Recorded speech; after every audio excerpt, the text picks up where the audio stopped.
Life is like a motorcycle. Anyone can take it to the limit down a wide open freeway, but what exactly does that prove? Keeping it flat out in top gear when everything is laid out before you and the going is easy.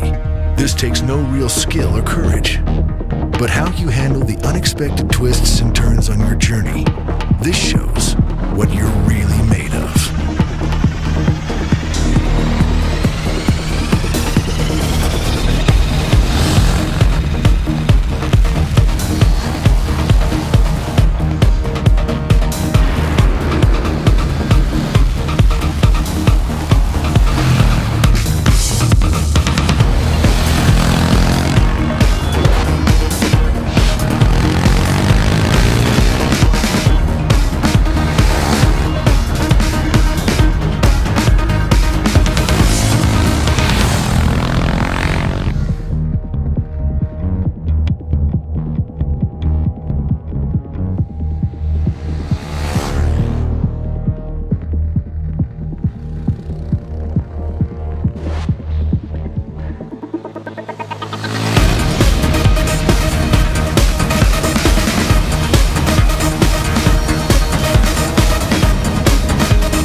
So for me, when life throws a kink in my path, I simply tap down a gear, lean it hard, and always make sure I nail the apex.